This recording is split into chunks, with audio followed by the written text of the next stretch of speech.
Hello guys, this is Jeet and you are watching here physics in my view.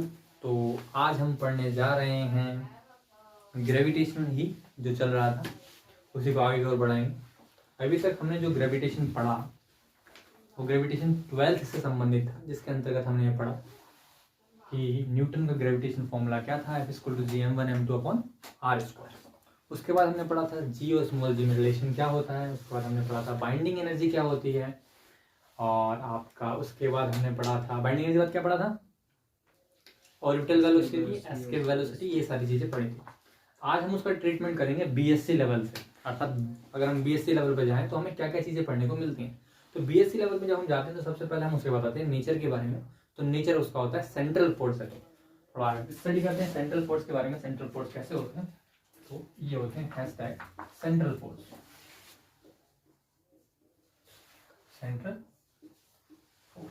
Central force वो होते हैं जो किसी सेंटर से दूर की ओर लगते हैं, सेंटर की ओर लगते हैं, मतलब जिनका पॉइंट ऑफ एक्शन जो है, जो एक्शन वेक्टर है वो किसी पॉइंट से होकर जाता है, उसे सेंट्रल फोर्स कहते हैं। मैथमेटिकली कहा जाए तो सेंट्रल फोर्स की जो डेफिनेशन है वो इस तरीके दी जाएगी, F(r) जो सेंट्रल फोर्स होगा वो क्या होगा, आर का फंक्शन होगा। किसका फंक्शन होगा?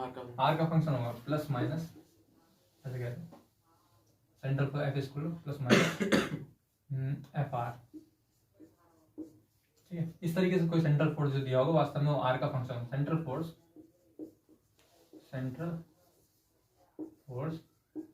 इज अ फंक्शन ऑफ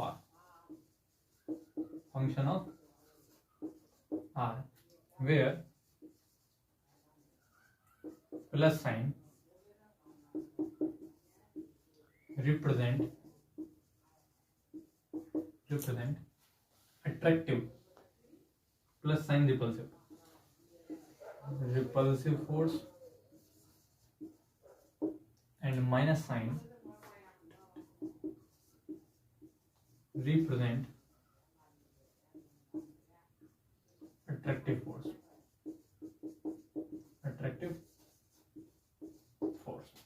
किसी भी सेंट्रल फोर्स को रखा जाएगा, वो सेंट्रल फोर्स को कैसे लिखा जाएगा, फंक्शन ऑफ आर की टर्म लिखा जाएगा। कई बार ये कांस्टेंट भी देखने को मिलते हैं, वो कांस्टेंट में इस फंक्शन में इंक्लूड कर ले रहा हूं, मतलब फंक्शन ऑफ आर के अंदर जो होगा वो कोई constant into function of R हो। ठीक है, बाकी सेंट्रल फोर्स की प्रॉपर्टी क्या होगी, सबसे पहली बात central force is a conservative force, ये मैं बता चुका हूं, conservative force. That means the curl of force is कितना होगा, 0। Number 2, during the motion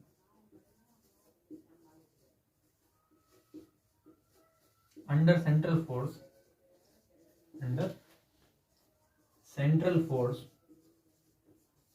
the angular momentum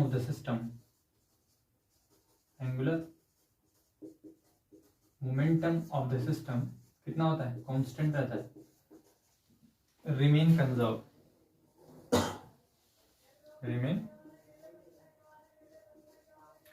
Third point, if any object is moving under central force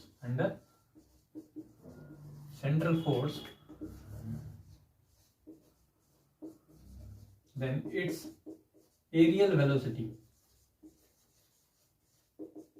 remain conserve। Conserve को क्या कहते हैं, कांस्टेंट भी कहते हैं। इसका मतलब ये मैंने एक तरीके से बता दिया कि केपलर के तृतीय नियम में जो बताया गया है कि एरियल वेलोसिटी कांस्टेंट रहती है, वो वास्तव में ग्रेविटी के अंडर में नहीं, वो सेंट्रल फोर्स के अंडर में रहती है, क्योंकि ग्रेविटी एक सेंट्रल फोर्स है, इसलिए वहां आपको देखने को मिलता है। यदा जहां भी आप सेंट्रल फोर्स का नाम सुनेंगे ये सारी चीजें आपको देखने को मिल सकती है। ठीक है, अब बुकलेट के अकॉर्डिंग चलते हैं हम, मैकेनिक्स का जो बुकलेट है उसके अकॉर्डिंग आगे बढ़ते हैं। कहाँ थे हम लोग,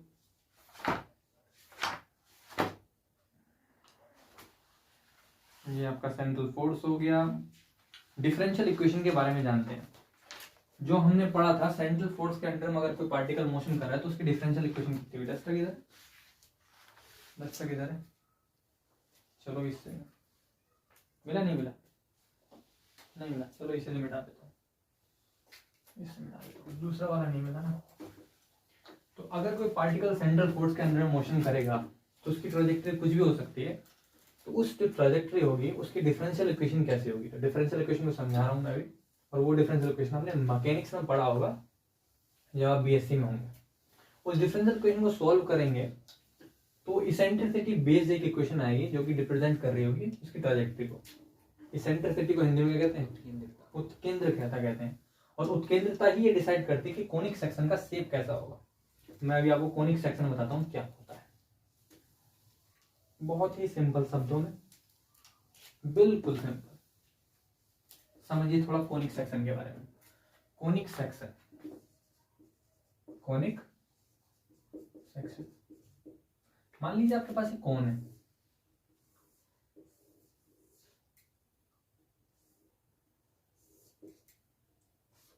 तो सबसे पहली बात हमें पता होता है cone is a 3D structure, cone is a 3 dimensional structure. So its cross section will be 3D, will be sorry 2D। Cross section में हमेशा एक डायमेंशन कम हो जाता है, एक डायमेंशन कम हो जाता है, कोई डाउट? अगर मैं किसी प्लेन के जरिए प्लेन को इसे काटूं, एक प्लेन लिया मैंने, मान लीजिए आपके पास तरबूज है या कैसे कोई ऐसा कोन है जिसे काटा जा सकता है ब्लेड से, तो ये कौन था किसी मटेरियल का बना हुआ जिसे मैंने इस तरबूज इस प्लेट से काटा, रेक्टेंगुलर प्लेट से, किसी भी शेप की प्लेट से काटा, तो बताओ उस प्लेट में इस कोन का जो पोर्शन आएगा वो कैसा आएगा? सर्कुलर, वो सर्कुलर आएगा इस तरीके से। समझ पा रहे मैं क्या कहना चाह रहा हूँ? क्रॉस सेक्शन जो होगा इसका यहाँ पर सर्कुलर होगा। उसी जगह अगर इस प्लेट को ऐसा लगा के मैं ऐसे लगाऊं तो बताओ कैसा आएगा? इलिप्स। तो एक इलिप्स बनेगा ऐसे, गौरव सिंह देख पा रहे हैं? इस तरीके से इलिप्स बनेगा। इसका मतलब, और ये सारे स्ट्रक्चर क्या कहलाते हैं? कोनिक सेक्शन कहलाते हैं। Why? Because of it is the section, cross section of the cone. ये कोन के क्रॉस सेक्शन होते हैं, इसलिए क्या कहता है? कोनिक सेक्शन कहा जाता है। और हिंदी में इसे कहा जाता है सांकव, सांकव कहा जाता है। तो अब इसकी जो ये जो स्ट्रक्चर है, इस स्ट्रक्चर को डिसाइड कैसे करेंगे कि वो क्या बनेगा? एक जनरल स्ट्रक्चर दिया जा सकता है या नहीं दिया जा सकता, जनरल फॉर्मूला दिया जा सकता है, नहीं जा सकता। तो उसके लिए कहा गया है कि अगर आप जनरल इसका इक्वेशन कहूं, सर्कल कितनी होती है? X square plus Y square equal to A square. इसकी इक्वेशन इलिप्स की कितनी होती है? X square upon A square plus Y square upon B square equal to 1। General equation जो होती है वो होती है एल अपॉन आर ब्रैकेट में 1 plus E cos theta, E cos theta, where L को कहते हैं लेटस रेक्टम। हिंदी में क्या कहते हैं? रेक्टम। गौरव क्या कहते हैं हिंदी में? नाभिलंब, नाभि ले आदम है बे, लंब, ठीक है? लंब, ठीक। उसके बाद आर तो डिस्टेंस हो गई, ई होती है इसेंट्रिसिटी, होती है इसेंट्रिसिटी, इसेंट्रिसिटी जिसे कहते हैं उत्केंद्रता, उत्केंद्रता, ठीक। तो कोशिश करना तुम लोग किसमें लिखो? इंग्लिश में लिखो। तो मैंने यहाँ पर आपको ये बताने की कोशिश करी कि किसी कोनिक सेक्शन को अगर जनरली आपको रिप्रेजेंट करना है तो आप L upon R equal to 1 plus E cos theta से रिप्रेजेंट कर सकते हैं। अब बात करते हैं, अगर कोई पार्टिकल जो है मोशन कर रहा है सेंट्रल फोर्स के अंडर में, इफ एनी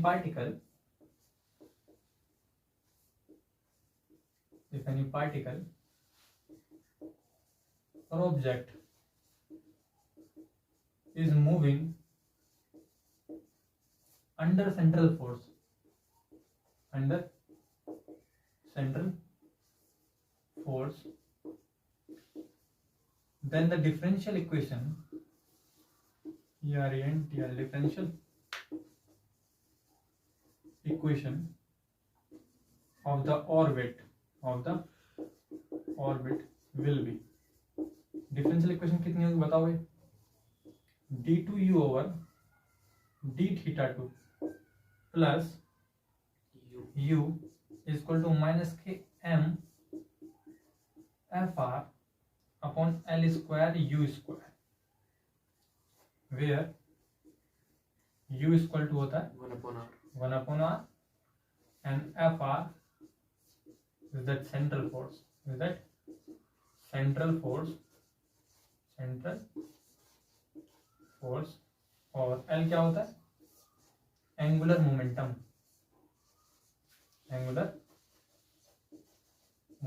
कोणीय संवेग। फॉर्मूला क्या होता है कोणीय संवेग का? L equal to mr cross v, mvr जो पढ़ा होता है mr cross v, r v sin theta, ठीक है।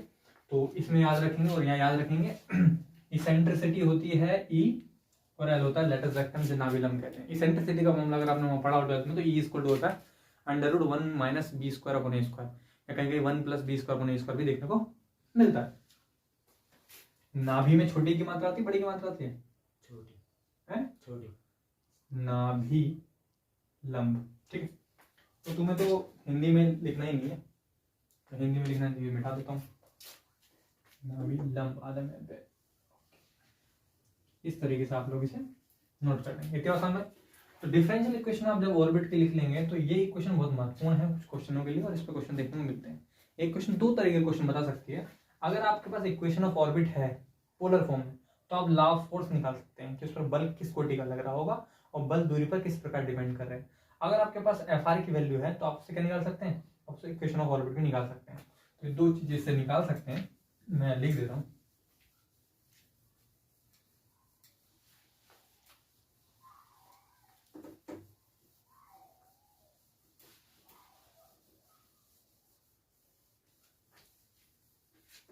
Okay, implies we can use this differential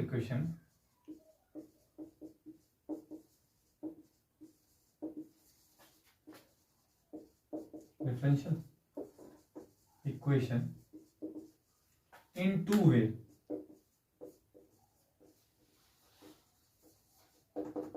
Number one, if the polar function of orbit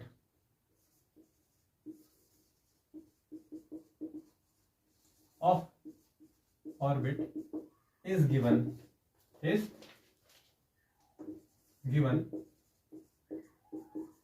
then we can calculate the law of force.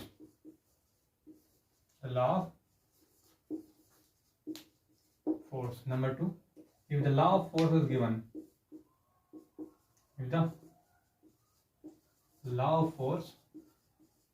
is given, then we can calculate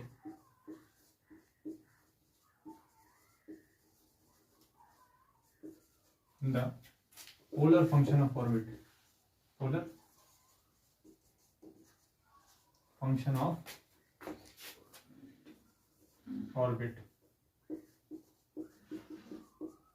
बात समझ में आ गई? तो ये जो आपको डिफरेंशियल फंक्शन दे रखा है, इसके द्वारा अगर आपके पास पोलर फंक्शन दे रखा हो तो लॉ ऑफ फोर्स निकाल सकते हैं, लॉ ऑफ फोर्स दे रखा हो तो पोलर फंक्शन निकाल सकते हैं। पर आपको याद रखना है d2u/d2 प्लस u था ना पे, plus u equal to minus K m upon L square u square bracket में Fr, ठीक है। इस पे क्वेश्चन करते हैं और आप मुझे डिफरेंशियल इक्वेशन आपसे पूछूंगा तो आप डायरेक्ट मुझे बताएंगे, ठीक है।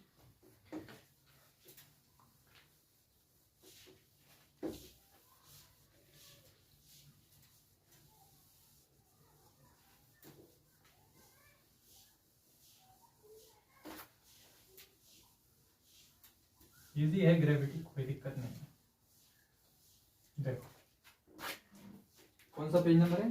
पेज नंबर 129, पेज नंबर 129, ठीक।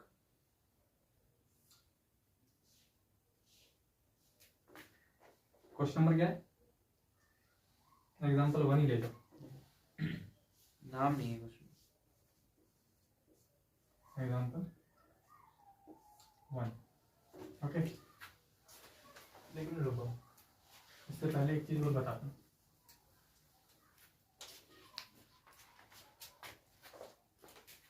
तो मैंने तुम्हें क्या क्या बता दिया?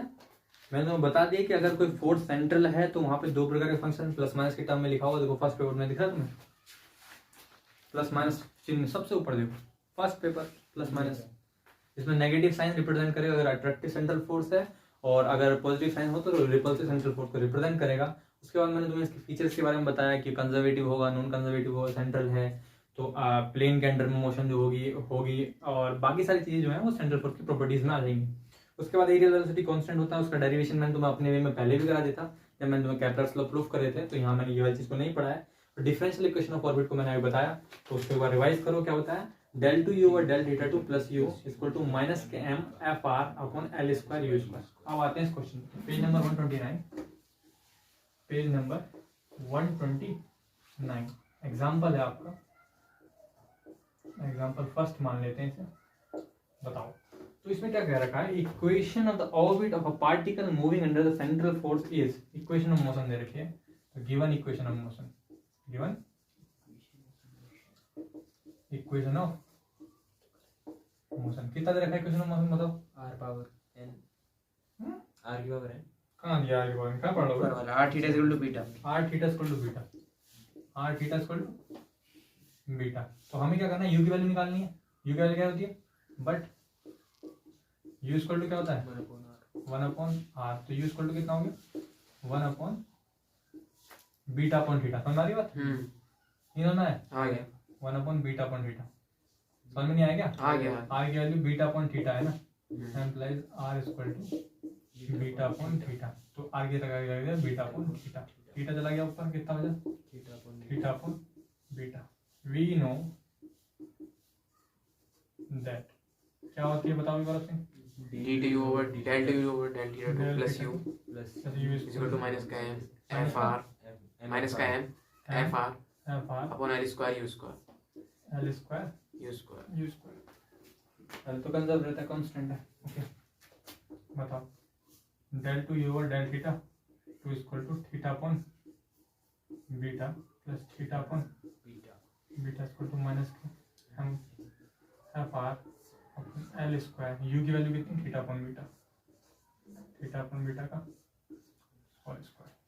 कोई दिक्कत, ठीक डिफरेंस कर सकते हैं इसका, एक बार करेंगे इतना है ये तो जीरो हो जाएगा, कुछ गलती तो नहीं करा आपने, ना ना सही, theta upon beta equal to minus के M F R upon L square theta square into beta square. बताओ कितना है, theta upon beta equal to कितना आ गया, theta upon beta equal to minus का M F R upon L square theta square into beta square. कुछ कटा नहीं कटा, मल्टीप्लाई थीटा क्यूब क्यूब पक्का, upon beta cube, theta cube समझ में आया, थीटा स्क्वायर गुणा करी थीटा में थीटा क्यूब हो गया into L square upon beta cube into M नीचे आएगा minus K equal to F R. Relation क्या हमारा, थीटा अपॉन बीटा को, ये देख लो बीटा अपॉन थीटा को आर कहते हैं, देखो ध्यान से क्या कहते हैं, बीटा अपॉन थीटा को आर कहते हैं, तो यहाँ पर ऐसे लिख सकते हैं minus K theta upon beta के होल घात 3 into L square upon M square equal to F R, implies F R equal to minus K, जब बीटा अपॉन थीटा को आर कह रहे हैं तो थीटा अपॉन बीटा को 1 अपॉन आर की घात 3 हो गया, L square upon M square कहेंगे, implies F R is proportional to 1 upon R cube, where negative sign, where negative ये वाला साइन जो है ऊपर तो है नेगेटिव साइन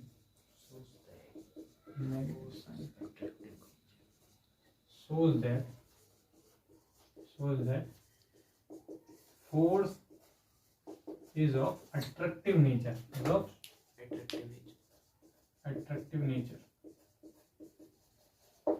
आई होप क्वेश्चन समझ में आ गया होगा। इसके नीचे वाला क्वेश्चन भी सेम इसी तरीके का है, तो डिफरेंशियल इक्वेशन ऑफ ऑर्बिट बता, ये बात क्वेश्चन समझ में आ गया भैया, बताओ भाई जी भैया आ गया। तो अगले क्वेश्चन की ओर चलते हैं, तो उसके डिफरेंशियल इक्वेशन हम बताओगे, उस क्वेश्चन में भी सॉल्व कर देता हूँ।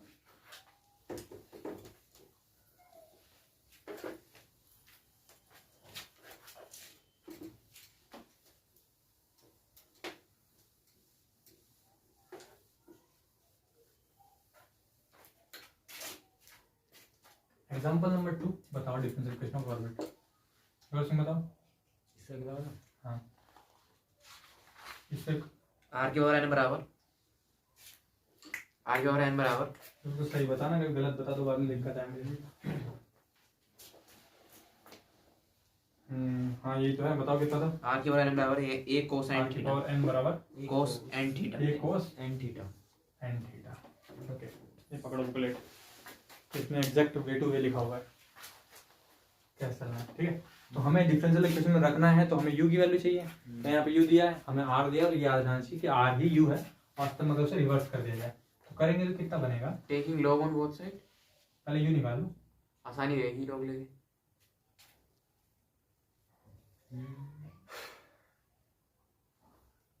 लोग लेने आसान रहेगी। r की वैल्यू 1/u है, यहाँ पे दिक्कत क्या है निकालने में, बाद में लोग ले लेंगे। चलो अभी ले लो, पहले दिक्कत भी ना, कुछ सही है, ऐसे कर लो। Taking log on both sides, बताओ कितना हुआ। log r to the power n equal to क्या लिखो, log a cosine theta, log a cosine theta a cos N theta कितना हुआ है एन लोग आर। n log r। अब इसका तो u बना देगा। अगर हम थीटा के रेस्पेक्ट में अगर पार्शियल डिफरेंशिएशन करेंगे ना तो 1/r आएगा, dr ओवर डेल फिर इसकी r करवाएगा। Thank you.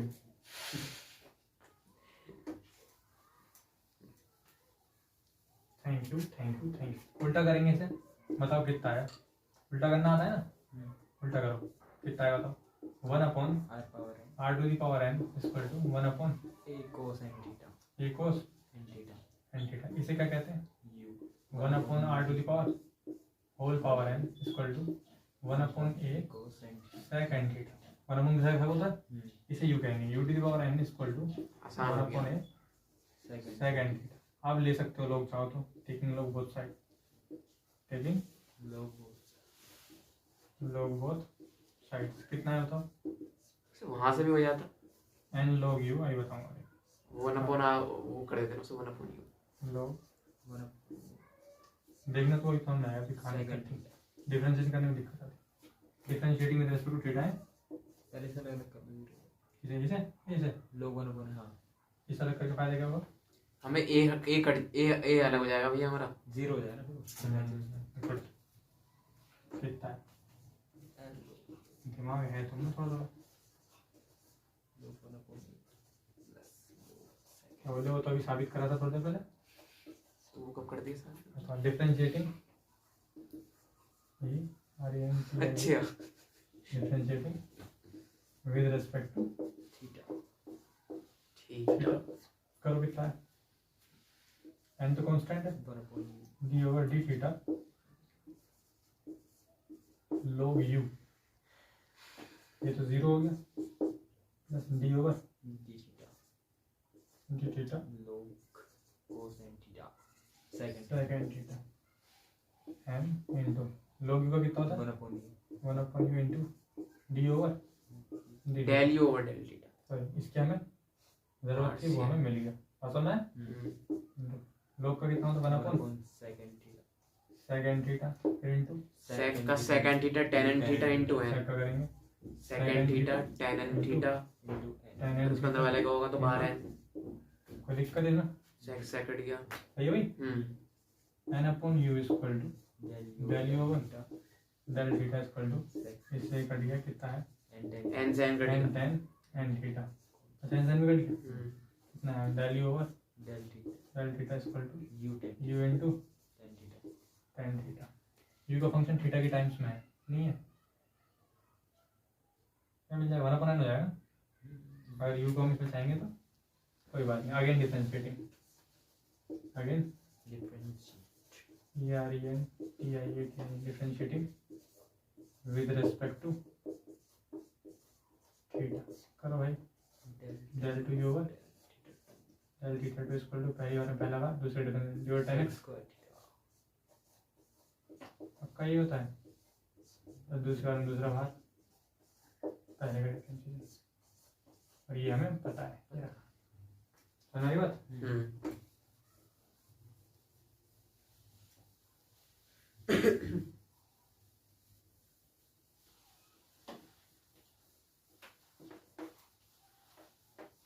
बोलो कितना आया, employee del 2u over del 2u over theta 2 is equal del theta 2 equal to u due to tan theta square theta sec x sec square n theta into n n plus tan theta tan n theta into u into tan इसकी value कितनी है u tan theta u tan theta कहाँ से रखी del u over del theta की value कहाँ से रखी यहाँ से रखी del u over del theta की value del u over del theta कहाँ से रखी यहाँ से रखी कितनी है तो del 2 over del theta 2 plus u into इसका मतलब कितना है u tan x sec square sec square x sec square n theta into n आ गया tan n theta रख दिया into इसकी वैल्यू यहाँ से रखो कितना था u tan theta u tan theta n theta था ऐसे ना n theta लिखा हुआ है मान जाया करो बताओ कितना है del 2 over del theta 2 is equal to n u sec square theta u n sec square theta n theta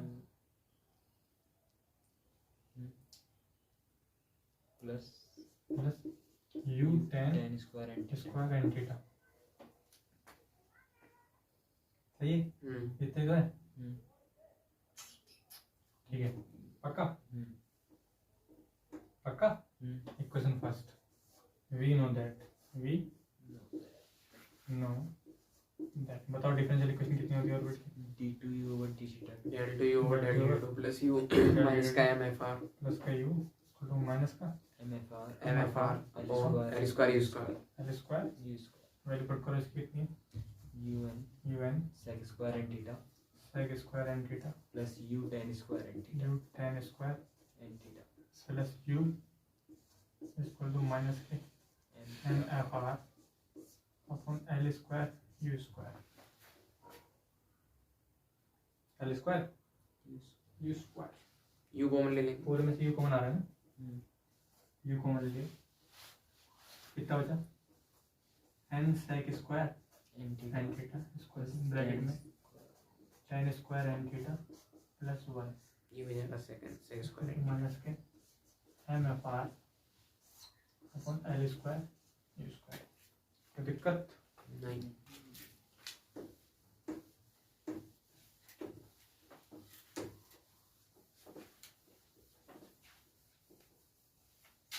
बताओ कितना u यहाँ तो गलती है ही नहीं बताओ फिर कितना है एम्प्लाई u ब्रैकेट में sec square n sec square n theta n theta plus plus n sec square square n theta sec square n theta equal to minus minus K mfr l square u अपॉन square l square u square u की multiply करके कितना है u cube u cube sec square theta भी common आ जाएगा भाई u cube into sec square n theta n theta को मतलब कितना था 1 plus n n plus 1 equal to minus K mfr mfr और l स्क्वायर भी तो जाएगा यहाँ पे लेकिन यहाँ पे l स्क्वायर तो माइनस m को नीचे लाओ कितना होगा minus K l square u cube sec square n theta n plus 1 equal to mfr नीचे कितना जाएगा n m mfr equal to minus K l square u cube into sec square n theta n plus 1 upon n this is law of force this is भैया of force हाँ अभी कैसे कर सकते हैं और अभी तो हमें sec and theta की वैल्यू रखनी पड़ेगी ना r की टर्म में sec की टर्म में दे रखा है हाँ बहुत आगे चला गया इससे ध्यान दीजिए ऊपर से r में बताना होता है अभी तो sec and theta की वैल्यू sec and theta की वैल्यू और n और u की टर्म में दे रखा है कितना होता है ऑर्बिट क्या थी शुरू में बताओ क्या दे रखा r है की और n is equal to a cosine theta ये बताओ r की power n is equal to a cosine theta a cos and theta तो r की पावर माइनस n की कितनी सही तो यहाँ से 1 upon sec and theta कर लो भैया सही तो लिख रहा हूँ क्या दिक्कत आ रही है इसमें सही तो है सही लिख रहे r की पावर माइनस n की वैल्यू कितनी हो गई 1 upon a second cosine theta कितना जाएगा r की power minus n equal to 1 upon a second theta second theta a into r की power minus n equal to second theta sec n theta F R equal to minus K l square upon r square into m ये r cube है समझ में इसको मैंने लिख दिया 1 upon r बात समझ में जी भैया सेकंड थीटा की वैल्यू कितनी है सेकंड थीटा की वैल्यू है a r की पावर माइनस n कितनी है sec square a theta की इंटू जाएगी a r की पावर square माइनस n का whole square whole square into n plus n plus 1। तो एफ आर इक्वल टू आ गया माइनस के L square N plus 1 upon M into A square R की power minus के 2n minus 3। देख पा रहे हो, ये हो गया 2n और ये माइनस 3 ऊपर चला गया। ठीक है, एम्प्लाइज बात समझ आई नहीं आई? बताओ कितना है इसका, आगे बता दो। चलो आगे यहाँ लिख देता हूँ।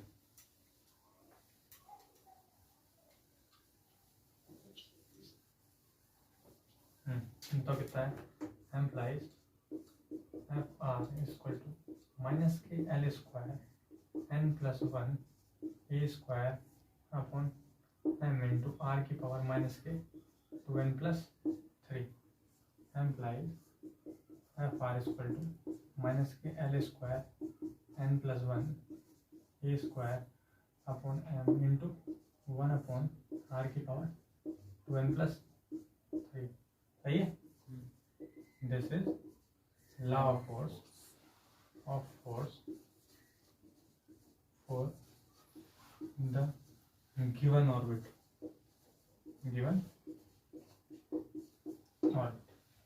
आई होप क्वेश्चन समझ में आ गया हो। ठीक, इसे मिटाते हैं और आगे की तरफ बढ़ते हैं। आगे देखो क्या टॉपिक दे रखा है। Polar equation of variable tension f is equal to minus k over s square। छोड़ो उसे, मत देखो, कंफ्यूज हो जाओगे। दिखा दो।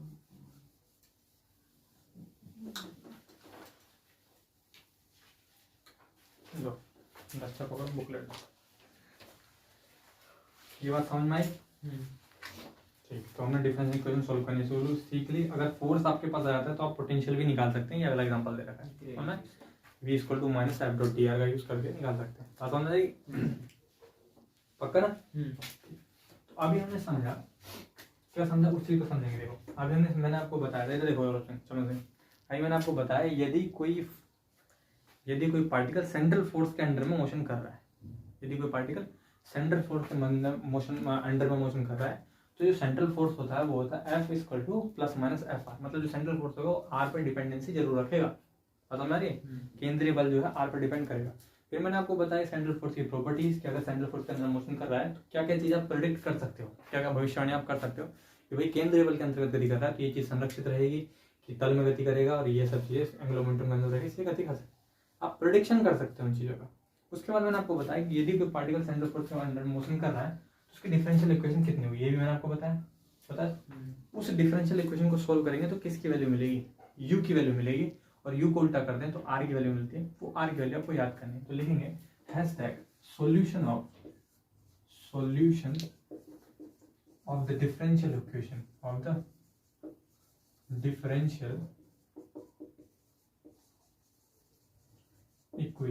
डिफरेंशियल इक्वेशन क्या थी हमारे पास, del two U over del theta two plus U minus M F R upon L square U square. It's solution is, आपको आर की ये वाली वैल्यू याद करनी है, कितनी, L square upon M K कितनी है, L square upon M K upon 1 plus under root 1 plus 2e L square upon M K square into बाहर है कोस थीटा।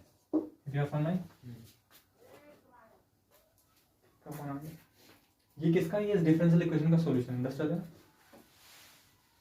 ठीक है, अच्छा मैंने आपको बताया था कि इस differential equation this equation represent the trajectory of the orbit ठीक है, इसे ध्यान से देखो और याद कर पाओ तो बताना। आर इक्वल टू कितना, R equal to L square upon M K 1 plus 2e L square upon M K square. ठीक है, इस चीज को इधर लाओ, कितना होगा 1 plus under root 1 plus 2e L square upon M K square into cos theta equal to L square upon M K upon R. आसान भाई, बताओ कितना है।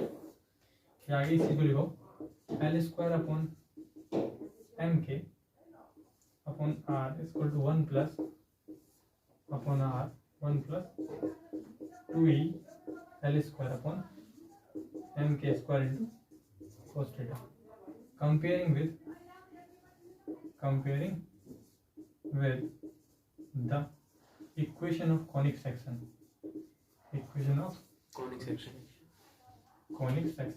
कितनी इक्वेशन होती है L upon R equal to 1 plus e cos theta where L is latus rectum जो latus rectum होता है तो यहाँ कंपेयर करके बताओ लेटस रेक्टम की वैल्यू कितनी आएगी MK इन्हें कहना भाई शांत पढ़ाऊँ ना तो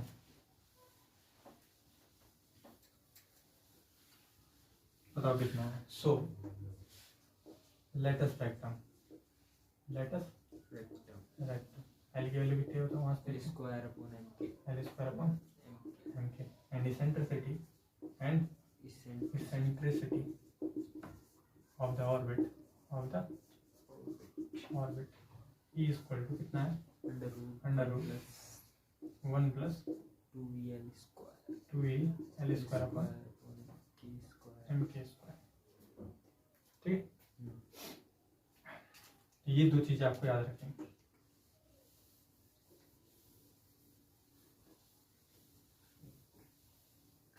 as we know that energy of the system decide the orbit and it is proportional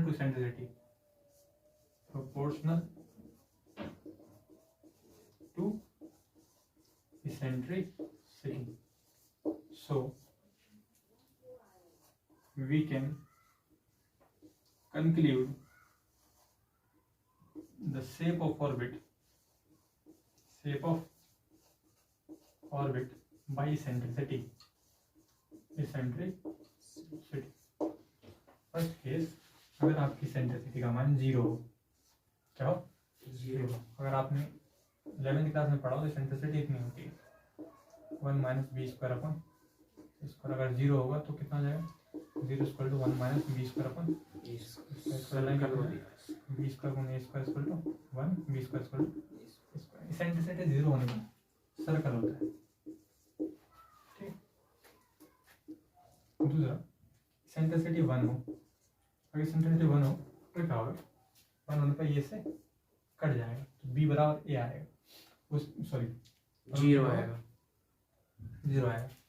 इसे डिसाइड नहीं कर सकते होता है पैराबोला। कितना होता है पैराबोला ठीक। इसेंट्रिसिटी का मान 1 से छोटा हो तो होता है एलिप्स, इसेंट्रिसिटी का मान 1 से बड़ा हो होता है hyperbola.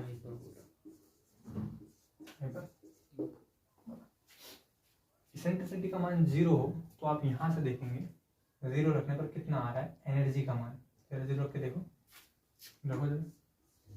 0 equal to 1 plus 2e L square upon MK square allowed 2e L square upon MK square equal to minus e equal to कितना है माइनस के MK square upon 2l square. अगर किसी सिस्टम की एनर्जी इतनी है तब कहेंगे उसकी ऑर्बिट कैसी होगी सर्कुलर होगी। मतलब आप इसेंट्रिसिटी या एनर्जी के बेस पर आप निकाल सकते हैं। मान लो आप पैराबोला के लिए निकालना चाहते हैं तो यहाँ पर 1 रखो है ना, 1 से सोल्व कर लो एनर्जी कितनी होगी 0 आएगी। इलिप्स व्हाटएवर तो एनर्जी आ रही इलिप्स के लिए सॉल्व कर सकते हो तो किसी सिस्टम के लिए आप एनर्जी सॉल्व करते हो। तो बहरहाल आपको ये कंडीशन समझ चाहिए कि किस इसेंट्रिसिटी पर कि ऑर्बिट की शेप क्या हो जाएगी। बात समझ आई। तो ये दो चीजें हमने अभी डिस्कस करी, इसमें रेडियस भी हमने पता चल गया और ये भी पता चल गया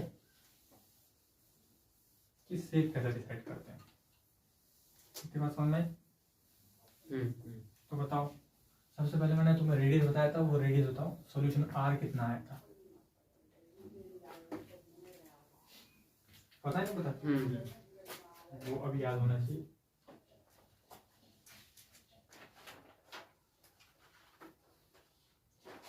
उससे पीछे एक क्वेश्चन है, देखो पेज नंबर 132 पे, पेज नंबर 132 एग्जाम्पल एक। देखो एग्जाम्पल में क्या कह रहा है, एग्जाम्पल में कह रहा है a particle is thrown from the earth surface with a speed given, speed of particle, speed of particle कितनी तरह की है, v equal to under root 1.5 gm upon r। बोल रहा है कि उसका क्या है, where m is the mass, r is the mass, m is the where m and r are the mass in radius.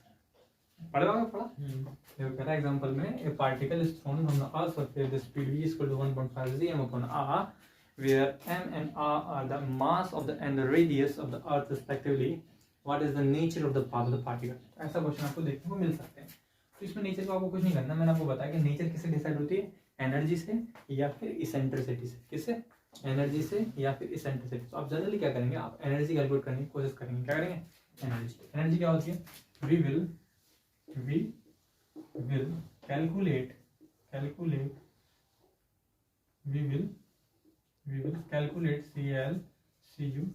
calculate the energy of the system,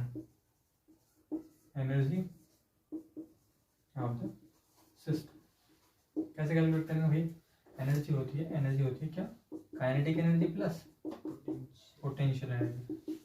kinetic energy कैसे निकालते हैं, 1/2 mv स्क्वायर। पोटेंशियल कितना होता है, G capital m small m upon r। पता नहीं पता, ये तो पता ही है, मैं प्रूव करवा रखा है।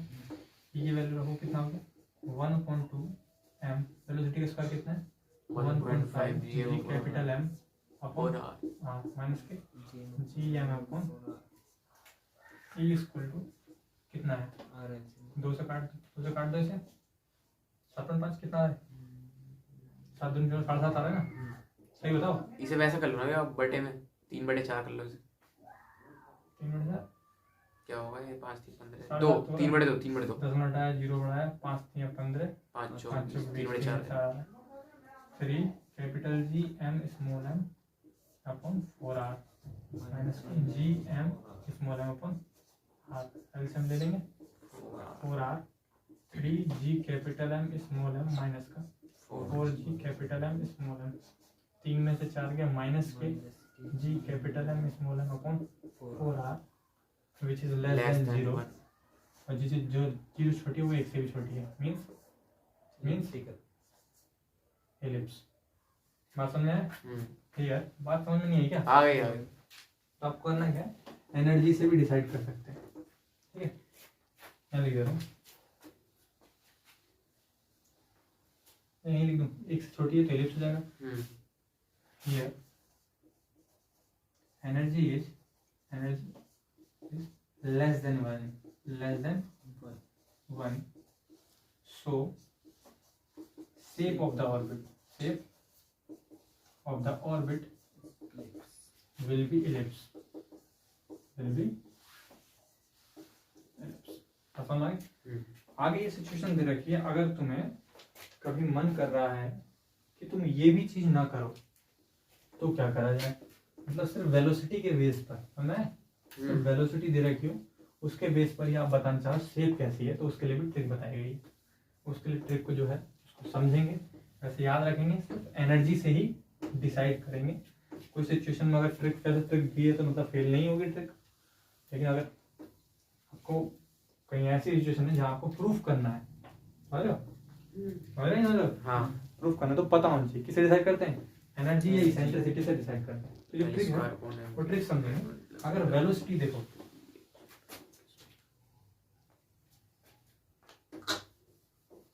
समझे ट्रिक है, ट्रिक समझो, हैशटैग ट्रिक TRIC वेलोसिटी दे रखी है, वेलोसिटी और पाथ दे रखा है।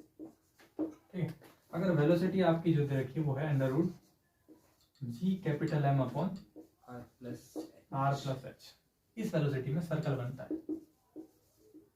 ठीक है, याद करने का बहुत सिंपल तरीका बताऊंगा।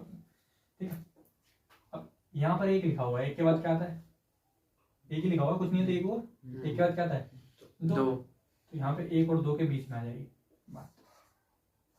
GM upon r plus velocity से ज़्यादा हो और 2 वाले से कम हो, मतलब नहीं r प्लस इलिप्स बनेगा। एलिप्स बनेगा। एलिप्स की स्पेलिंग क्या होती है? ये उसको से लिखी। ठीक है, ये इन दोनों के बीच अब अगर इतनी वेलोसिटी हो, कितनी 2gm upon r plus h, तो क्या बनेगा? पैराबोला। पैराबोला। और इससे ज्यादा हो तो हाइपरबोला। हाइपरबोला। याद करना तो बहुत ही सिंपल है। दिख रही है? देख वेलोसिटी इससे ज्यादा हो तो हाइपरबोला। ठीक है, अब बात आती है शेप डिसाइड क्यों होती है। मान लीजिए आपके पास ये अर्थ है, तो आप यहाँ से फेंकें कोई पत्थर, कोई फर्क नहीं पड़ेगा। आपका पत्थर कोई ट्रैजेक्टरी डिसाइड नहीं करेगा। जैसा कि हम पेन फेंकें या कोई चीज़ फेंकें तो आप सोच रहे हो सैटेलाइट बन जाएगा, ऐसा कुछ नहीं है। सैटेलाइट बनने के लिए हम जब भी देखोगे आप क्या होगा, पोलर सैटेलाइट लॉन्चर जो होते हैं, व्हीकल वगैरह को किसी ऊंचाई पर ले जाते हैं। अगर बहुत कुछ किसी ऊंचाई पर जाकर आप अगर किसी पार्टिकल को या ऑब्जेक्ट को हॉरिजॉन्टल वेलोसिटी देंगे, तब जाके उसकी अपनी स्टेबल ऑर्बिट बनेगी। मतलब किसी ऊंचाई पर जाके, तो आप h ऊंचाई पर जा रहे हैं मान लीजिए, तो किसी ऊंचाई पर जाकर आप हॉरिजॉन्टल वेलोसिटी देंगे। ठीक, तो यहाँ हॉरिजॉन्टल वेलोसिटी आप देंगे v, और वो डिसाइड करेगा। अगर हॉरिजॉन्टल वेलोसिटी आप देंगे कम, क्या देंगे? कम, तो वो लगाएगा इस तरीके से चक्कर। मतलब ऑर्बिट कैसे होगी? सर्कुलर। थोड़ी सी बढ़ाएंगे तो यही ऑर्बिट डिस्टॉर्शन आएगा इस तरीके से। बढ़ाने पर एलिप्स, और बढ़ाएंगे शेप भले से क्लोज कर्व बने, पर ये सिचुएशन पैराबोला को फॉलो करेगी। ट्रैजेक्टरी जो है पैराबोला को फॉलो करेगी। समझ आ रही बात? और स्पीड देंगे तो ये हाइपरबोला बनेगा। ये वाली चीज क्या है? हाइपरबोला है। ये वाला उससे नीचे वाला क्या है? पैराबोला है। उससे नीचे वाला क्या है? एलिप्स है। उससे नीचे वाला क्या है? सर्कल है। बात समझ आ गई? अभी जो हमें क्वेश्चन दिया था उसमें दिया था क्या? Under root 1.5 GM upon r, वो इसके बीच में आ रही है। अभी जो क्वेश्चन दिया था वो किसके बीच में आ रहा है? एक और दो के बीच। इसके आंसर क्या था? इलिप्स। समझ में आई बात? तो इससे आप डायरेक्ट भी निकाल सकते हैं। ठीक, अब थोड़ा एनालिसिस करते हैं पाथ का। जो ट्रैजेक्टरी है उसको थोड़ा एनालिसिस करते हैं कि आप एंगुलर मोमेंटम निकालना चाहें तो कैसे निकालेंगे। पहले मैं आपको सर्कुलर ऑर्बिट के बारे में समझा रहा हूँ, फिर आप आगे की चीज को खुद समझ जाएंगे कि मैं क्या कहना चाह रहा हूँ। हमें क्या क्या निकालना है? एंगुलर मोमेंटम निकालना है, एनर्जी निकालनी है। अभी देखते हैं क्या क्या निकालना है।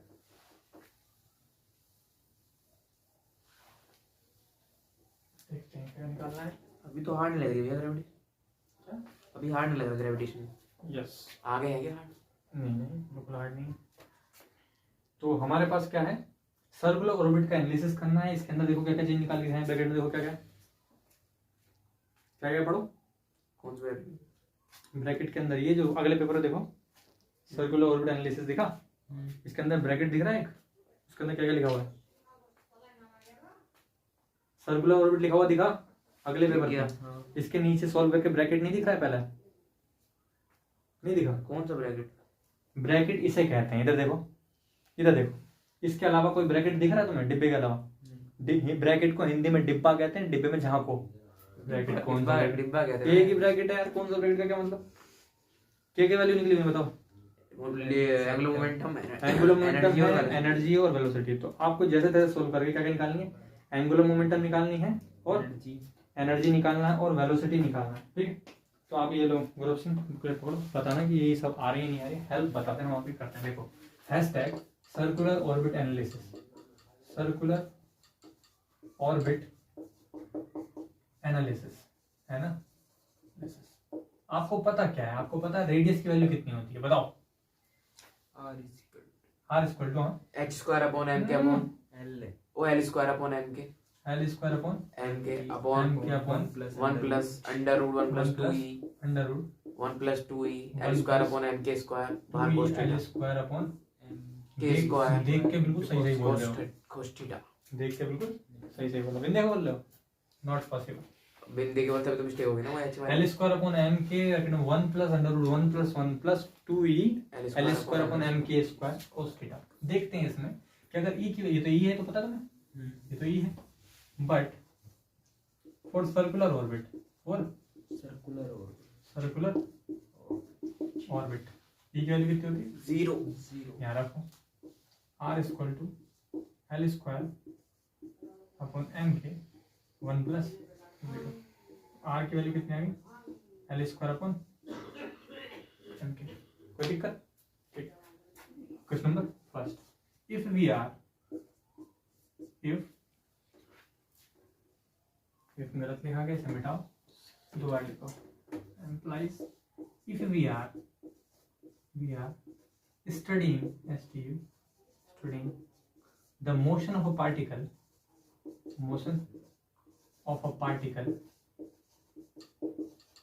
which is moving under gravity के अंडर मूव कर रहा हो, तो फोर्स कितना होता है? मैंने बताया सेंट्रल फोर्स होता है माइनस का के अपॉन आर स्क्वायर लिखते हैं, ये तो होता है। एफ की वैल्यू कितनी होती है?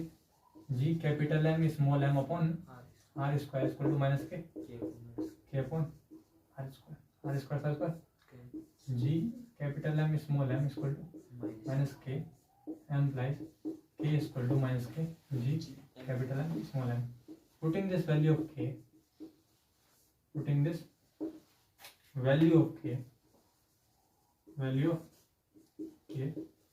in equation first, बोलो आर की वैल्यू कितनी आ जाएगी? L square upon M into K की वैल्यू कहाँ है? Minus G capital M small M. R की वैल्यू कितनी आ गई? एल स्क्वायर अपॉन माइनस का G capital M small M square. ठीक है, अब निकालना क्या क्या था भाई? एंगुलर मोमेंटम, डायग्राम देखो क्या क्या? Angular momentum, energy, velocity, angular momentum और एनर्जी और वेलोसिटी। ठीक है, देखो इतिहास समझ आ गई। सबसे मैं पहले तुम्हें एनर्जी दिखाता हूँ।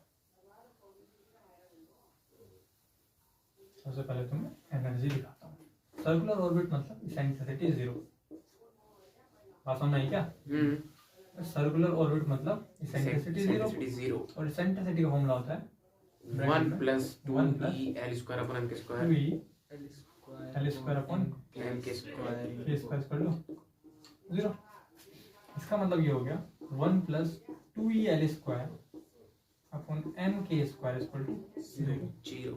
2e L square upon M K square equal to -1 e equal to मल्टीप्लस में करो माइनस के M K square 2l square और फिर इसके बाकी चीज नीचे लाओ upon 2 L square E equal to minus के एम इंटू एल की वैल्यू बताओ, मतलब सॉल्व करके कितनी आ रही है बताओ?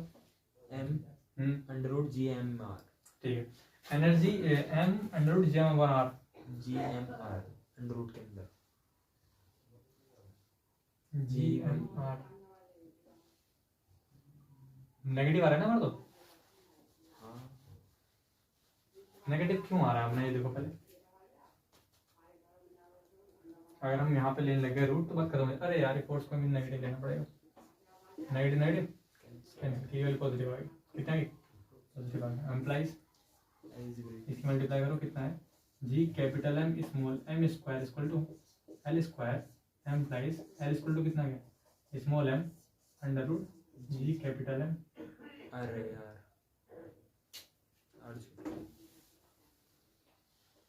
करें में मल्टीप्लाई करें करो R into G capital M small M square equal to L square under root R into G capital M small M square equal to L M बाहर आ गया एम अंडर रूट कितना है?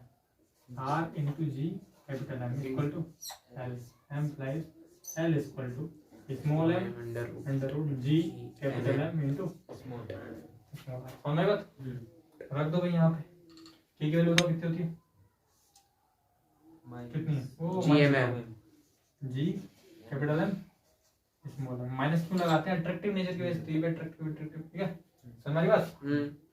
अपॉन 2 इंटू एल की value कितनी है, M बताओ कितनी है, M under root G M R M under root G capital M G capital M into R का whole whole square square E equal to ऊपर माइनस के एम इंटू ऊपर भी whole square G M M क्या, अच्छा K की value square है, कितना है, G square capital M square upon 2 into M square into G capital M R, M square से एम स्क्वायर कैंसिल, जी से जी जी ठीक होता ना, मुझे बचेगा जी कैंसिल, कैपिटल एम से कैपिटल एम कैंसिल।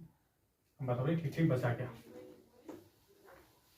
कटवा तो दिया, बताओ भाई कितना बचा, बताओ, एंगुलर मोमेंटम को तो बचाना है, बचा लिया, बताओ क्या बचा, एम्प्लाइज